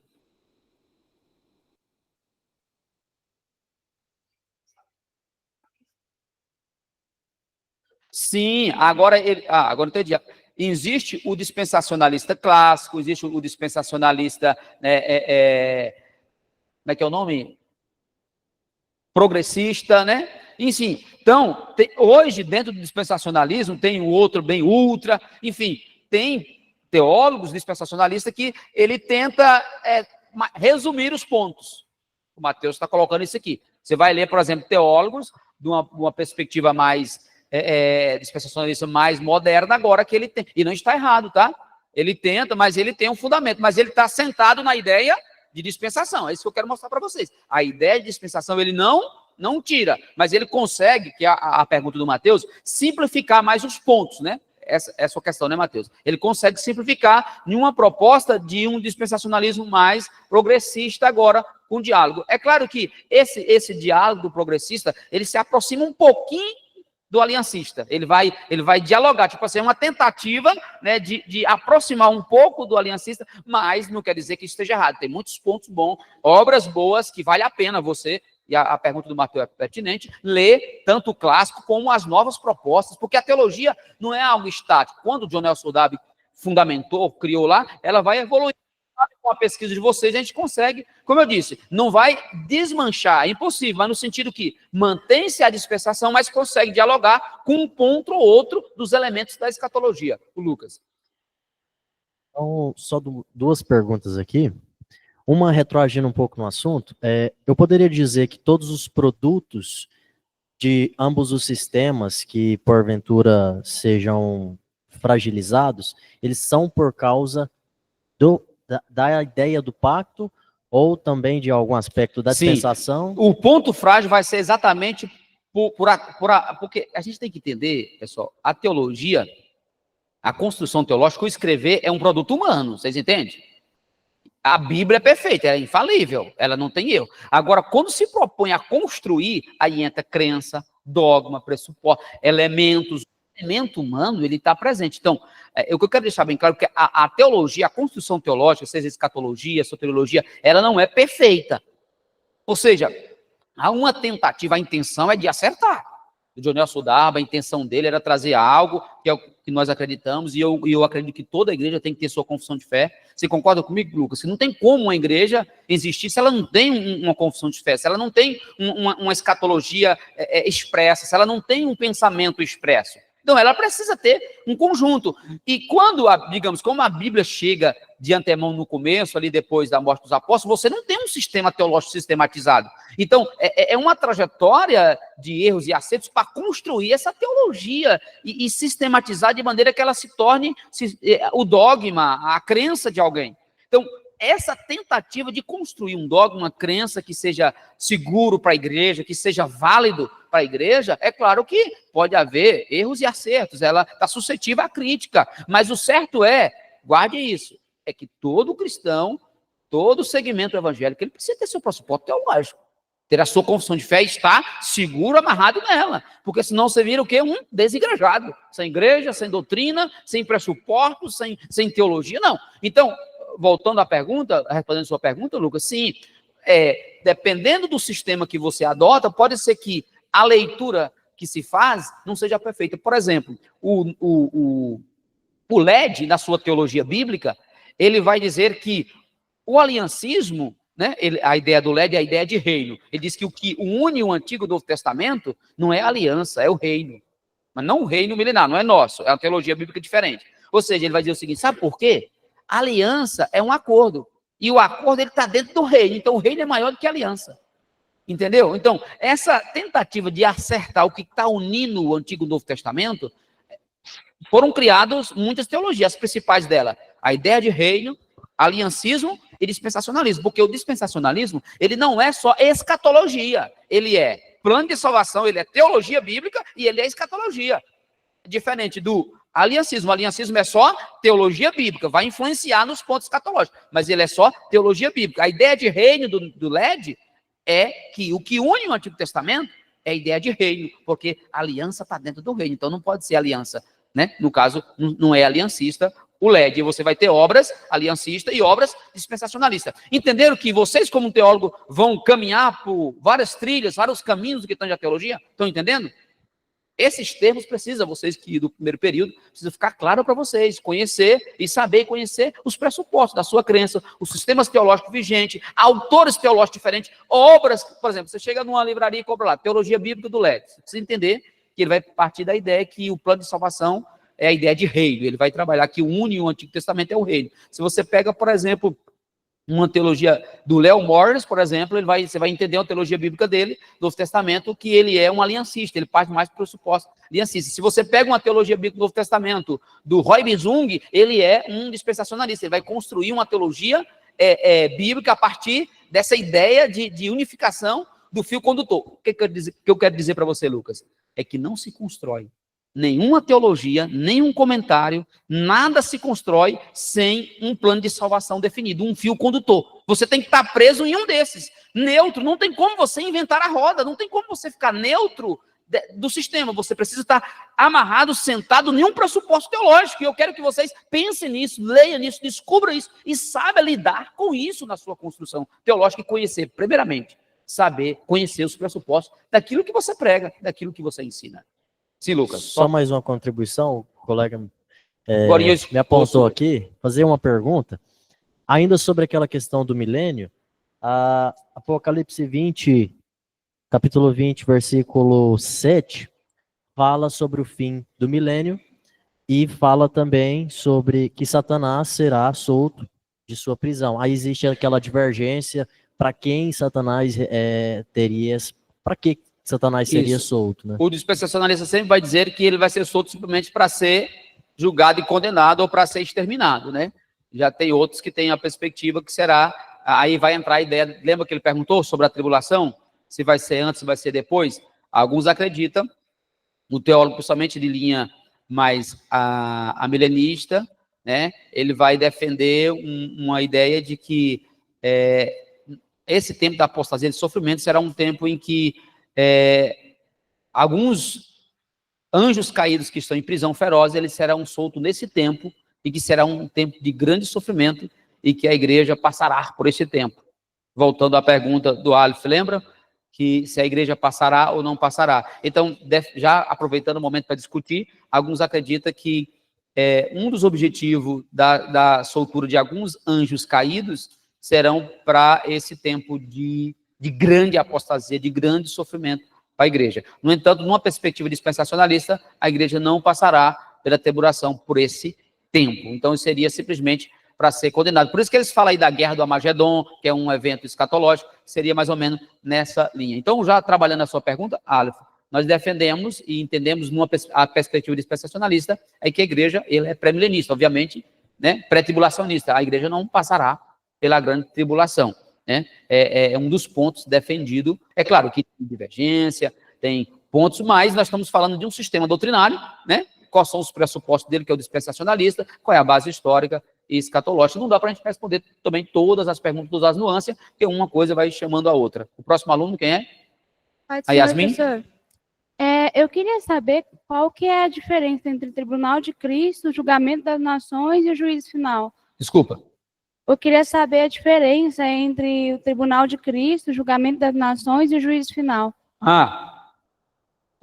Dentro da doutrina dispensacionalista, fazendo uma leitura daquela questão do feno, da palha, as obras dos cristãos serão avaliadas e julgadas. O Tribunal de Cristo seria voltado para o cristão, não é uma sentença condenatória, mas de avaliar, né, a questão das obras dos crentes. Qual outro é o julgamento das nações, né? Esse é um período em que Deus julgará a nação ímpia. Todas as coisas. E o juízo final seria bater o martelo final de todas as coisas. Então, essa aqui seria, igual o Mateus falou, lembra? Que algumas coisas podem se sobrepor na escatologia, é isso que defendemos. Isso é construído numa perspectiva didática. Mas pode ser que em fração de segundos ou de horas, não sabemos, esses fatos ocorram. Mas o fato é que haverá uma atenção de julgamento da parte de Deus para os ímpios. Isso é a verdade.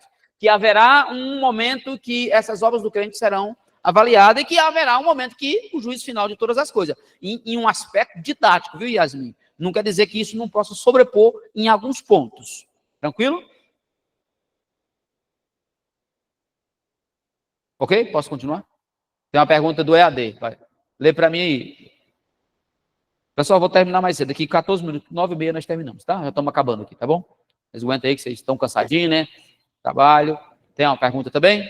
É ok. Vamos ouvir a pergunta. Em 14 minutos, dá para nós resumirmos aqui. 9h30 nós encerraremos. Já estou muito tempo aqui falando, até eu já cansei, né? Luciene Rezende pergunta. Luciene Rezende. Vamos lá, vamos ouvir. Professor, pode tirar uma dúvida sobre o Apocalipse 22, 3, versículo 14? Sobre a árvore onde suas folhas servem como remédio, qual seriam as nações?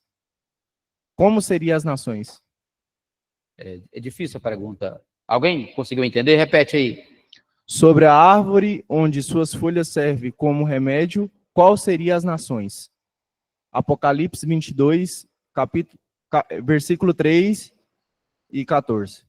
É porque teria que contextualizar para saber. Pergunta para ela especificar a pergunta que nós responderemos em breve. O que ela quer saber exatamente dessa questão. Outra pergunta. Valdir Miranda. Sim, qual que é a do Valdir? Os que morreram em Cristo têm consciência ou lembrança?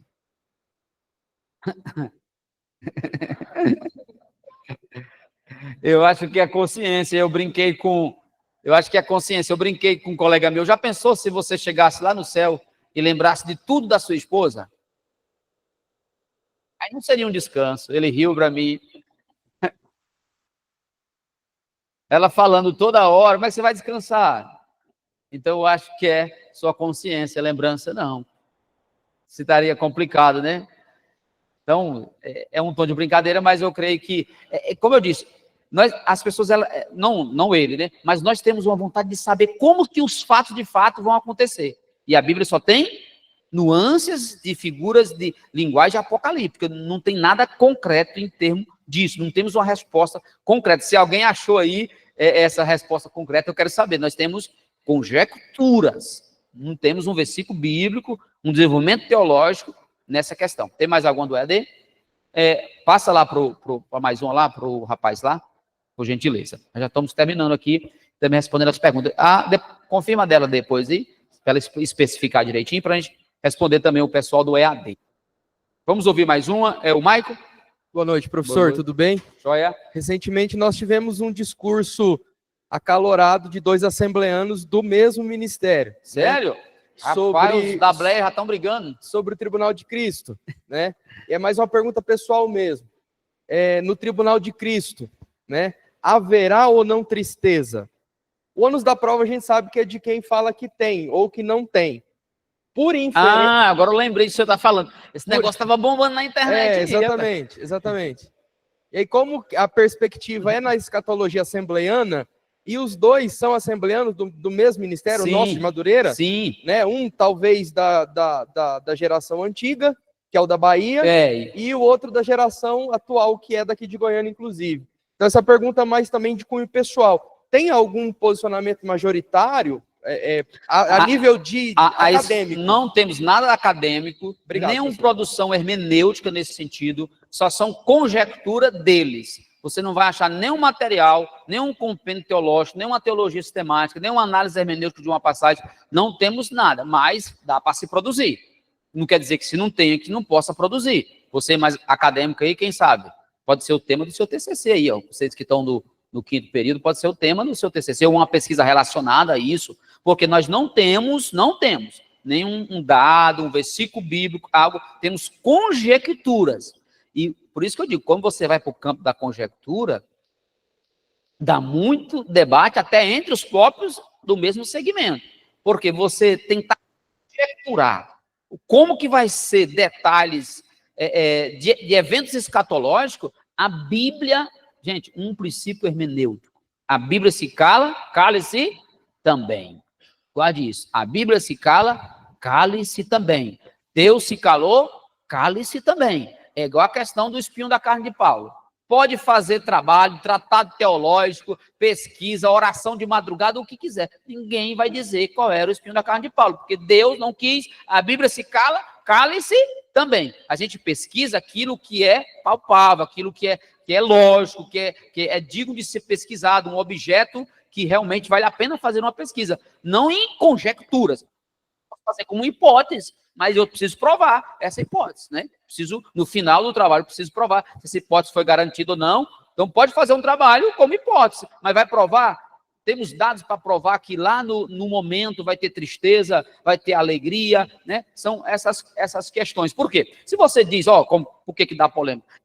Vai ser tristeza, tem outros versículos da Bíblia que diz que tem até um hino, né? E lá não vai a tristeza, o lindo das criancinhas, né? Lá não vai ter tristeza, não é? Não tem o lindo das criancinhas?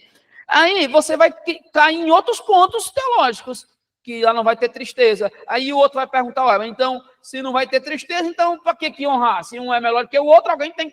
percebeu? Se um vai ter um galardão mais que o outro, um vai ficar alegre mais que o outro. Enfim, entendeu? Então, essas conjecturas, elas não valem para o acadêmico. Conjecturas,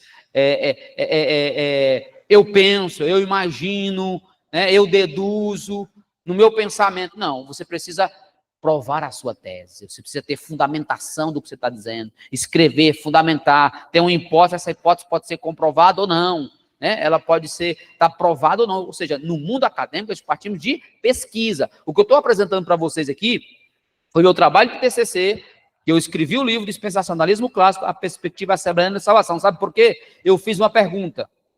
Qual é a perspectiva assembleiana do plano de salvação?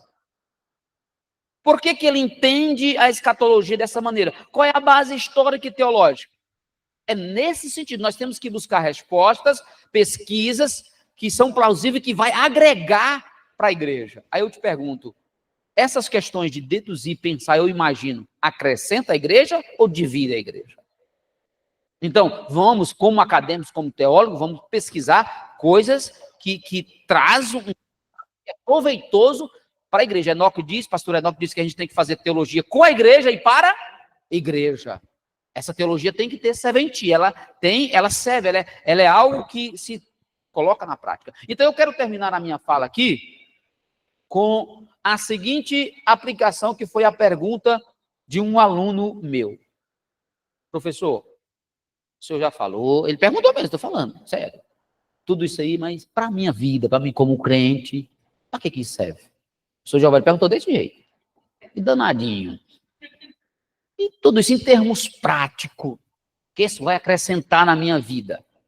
Primeiro, arrebatamento é a esperança do crente assembleano. É difícil um culto que um crente assembleano não fala que Jesus vai arrebatá-lo, não é? Porque é uma esperança nossa. Segundo, quando eu falo de plano de salvação, o que é que eu estou dizendo em termos teológicos? Deus está no controle desse mundo. O mundo não está à deriva. O mundo, como as pessoas pensam, está no poder de Satanás. Ele faz o que quiser. Porque o versículo diz que o mundo já é do maligno. Então a gente precisa acreditar que o plano, a história da humanidade, ela foi arquitetada por Deus e ela está no controle de Deus. Isso significa que o meu lar, a minha casa, a minha família, o meu tudo que nós caminhamos é para um propósito maior e que Deus é soberano e controla todas as coisas. E nós temos uma grande esperança essa de estar no céu. Toda a esperança de um cristão neste mundo é um dia morar com o Senhor, é a conclusão, né, de todas as coisas, o arrebatamento, a vinda de Cristo, estar com Cristo. Então, discutir esses pontos em termos práticos significa para mim e para você manter a minha esperança no meu coração acesa todos os dias, pregando e acreditando que Jesus Cristo vai voltar para levar a sua igreja, comunicando para o ímpio, falando para as pessoas que Jesus vai voltar e para essas pessoas que estão sem esperança, desesperadas, falar: Deus está no controle do universo, todas as coisas são sustentadas por Ele é que é todo poderoso, nós temos que acreditar nele, no senhorio dele e crer que Ele é Deus soberano sobre todas as coisas. Que o plano, que a história da humanidade está arquitetada, guiada, conduzida pelo arquiteto, construtor, criador, que é Deus Todo-Poderoso. Então essas questões são importantes para a nossa discussão, para a nossa fé, para a nossa crença, para aquilo que nós acreditamos, e lá para a igreja, para ensinar nossos irmãos. Oh, meus irmãos, Deus está no controle. Vem pandemia, vem problema, vem dificuldade, mas Deus continua no controle. Não, né? Não desespere, não. Fique tranquilo. Deus é que governa todas as coisas. Ou seja, às vezes o cristão, mesmo crente, ele fica assim tão desanimado com uma coisa que o mundo, assim, que as coisas, tudo já se perdeu, que nada faz mais sentido, que o mundo já era, que não tem mais nada que preste, e ele começa a virar aquela pessoa, sabe, triste, sabe, só palavras negativas. Não, a Bíblia não diz isso. O discurso de Paulo, em Antioquia da Psídia, acho que é Atos capítulo 3, versículo 16 ou 16, não lembro. Paulo pregou um discurso na sinagoga, ele foi agendado para 2 sábados, ele só pregou um, porque o discurso dele foi tão poderoso que os judeus queriam matar ele no 2º sábado. E sabe qual foi o tema do sermão de Paulo? Eu tenho uma exegese, também orientada pela professora Lázara. A minha deu 120 páginas, se você está achando que a sua está difícil? O plano de salvação foi o tema do discurso de Paulo na sinagoga de Antioquia da Psídia. Sabe o que ele disse? Esse Jesus que vocês mataram, aí ele começou a citar lá desde o Antigo Testamento. Olha, Deus, aí ele coloca Deus e todos os verbos, Deus é sujeito de tudo que acontece. Deus escolheu, Deus conduziu, Deus fez, Deus usou vocês para matar ele ressuscitou. Aí o judeu, como assim, mãe? Nós matamos? Aí o judeu assustou. Se nós matamos o homem, era plano de Deus. Foi um sermão revolucionário. Eu fiz uma exegese nesse texto. Paulo está dizendo, olha, Deus está no controle. Até quando você estava matando ele, crucificando, já estava no plano de Deus. Aí ele faz um apelo no final, mas agora você tem que reconhecer que ele é Cristo. Aí o judeu for a loucura. Então, o que é que ele pregou? O plano de salvação. Mostrando que Deus está no controle de todas as coisas. Que Deus é Senhor e governa. E a igreja, eu te pergunto, em que situação encontra a igreja hoje? Ela continua sendo guardada e protegida. Deus está no controle dela. E discutir esses pontos significa falar daquilo que nós cremos, a esperança da igreja. Crer num Deus que controla e sustenta todas as coisas. Isso da esfera maior até as questões mínimas da minha vida. É nesse sentido. De olhar para uma história e ver que tudo que aconteceu ao longo da história, toda a trajetória, não foi nada ao acaso. Tudo foi planejado e arquitetado por Deus. Vamos colocar em pé? Se tem mais um ainda. Como é que é o nome dele? Eu tenho uma pergunta do A última. É um internauta aqui, mandou Coloca perguntar. Em pé, pode colocar, pessoal. Sim. Como o dispensacionalismo pré-tribulacionista justifica a ideia de um arrebatamento iminente e distinto da segunda vinda de Cristo à luz das diferenças entre as profecias escatológicas dos evangelhos, das epístolas paulinas e do livro do Apocalipse. Ele vai ter que vir aqui da faculdade para nós sentar com ele. Eu vou ter que passar essa orientação para o professor Jeová.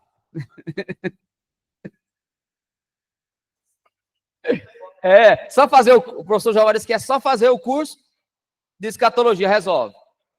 Porque eu estou brincando, mas com respeito ao internauta, a gente precisaria responder ele com mais detalhe, mais pesquisa, mas tem resposta, tá? Não quer dizer que nós não temos a resposta, não temos tempo de respondê-la, mas tem. O sistema dispensacionalista tem os seus pressupostos, doutrinário, bíblico e teológico, tá? Isso é fato. O professor Jeová começou, fecha aqui, ora aqui conosco, professor Jeová, vem aqui. Aí, ó, você já conhece o professor Jeová, já fala para ele vir cá aí. Deus abençoe vocês, espero poder ter contribuído com o conhecimento de vocês, que Deus abençoe. Pastor Jeová. Me coloca nessa enrascada, não, né? Vamos orar, vamos dar graças, pedir a Deus que continue nos ajudando, continue nos abençoando. Primeiro, vamos dar uma salva de palmas, nós não esquecemos disso. Muito bem. Obrigado. Isso, agora vai orar, vai dar graças, vai pedir ao Senhor que continue conduzindo, continue direcionando os nossos passos, que nos abençoe, nos conduza em paz para as nossas famílias e que continue nos dando graça e possibilidade para crescer, não apenas em graça, mas para crescer no conhecimento, em tudo aquilo que Deus tem para cada um de nós. Vamos orar, Pai, mais uma vez nós te louvamos, glorificamos e bendizemos pelo tempo, pela oportunidade que nós tivemos, ó Deus vivo, de discursar, de falar a respeito do teu reino, teu projeto maior. Obrigado pela vida do pastor Genilson, obrigado, Deus querido, pela exposição que ele fez nesta noite, que nós sejamos dia a dia edificados, que nós sejamos, ó Deus querido, dia a dia movidos pelo Teu Espírito. Tudo aquilo que foi discutido, que foi apresentado, sirva para cada um de nós, ó Deus querido, como elemento para as nossas pesquisas, como elemento para as nossas discussões, como elementos, ó Deus querido, para a nossa edificação, para a nossa construção no pensar teologia. Nós queremos bendizer a Ti por cada obra, por cada milagre que o Senhor realiza nesse lugar, por cada oportunidade que nós temos de aprender mais e mais da Tua palavra. Agora nos conduza em paz para os nossos lares, nos livre de todos os males, nos dê um restante de semana abençoado. Nós suplicamos isso no nome de Jesus. Amém. Amém. Amém. Deus abençoe vocês.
Boa noite a todos. O pessoal ainda está com dúvida da lista, está lá no chat. Só clicar lá no link, preencher o CPF e o nome.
Baixa aí, Léo.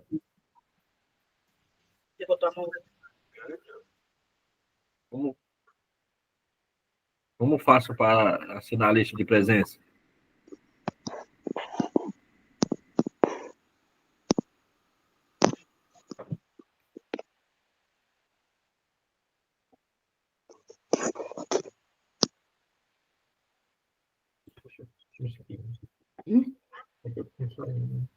Não, pergunta aí.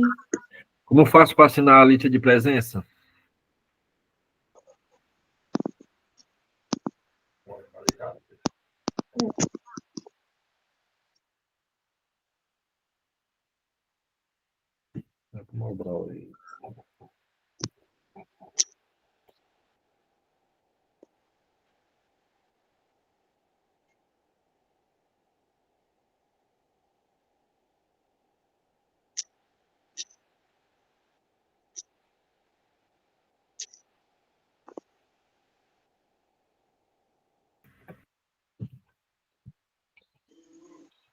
Como fazer para limpar?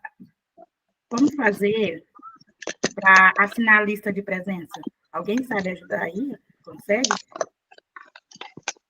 Também eu estou tentando entrar também aí, mas não estou conseguindo. Daqui a pouquinho eu vou dar uma olhada aqui também.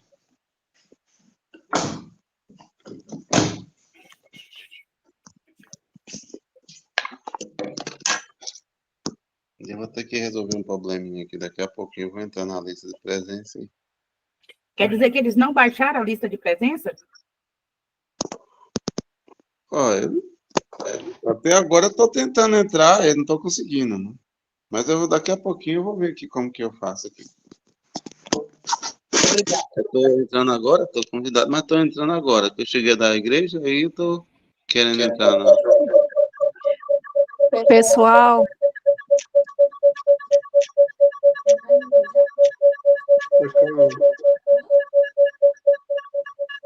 Sim. Pessoal, no chat, onde o pessoal escreve aí, manda as perguntas, conversa, tem o link da lista de presença. É porque vocês não estão conseguindo entender. Só entrar no cliquem no chat. link, gente. Cliquem no link no chat, por favor. Se você não assinar a lista de presença, que ela é online, tá? Não é uma lista baixada onde você escreve seu nome. Ela é online, você clica no link, lá você vai preencher com as suas principais informações. Nome e CPF, e aí a secretária acadêmica vai conseguir identificar que você participou do evento. Se você perder de clicar na lista no link da lista de frequência, vai ser a mesma coisa de você não ter feito sua inscrição para participar do evento. Não deixem para depois. E aí vocês perdem 6 horas de atividade extracurricular. Que é muito útil, né? Essas atividades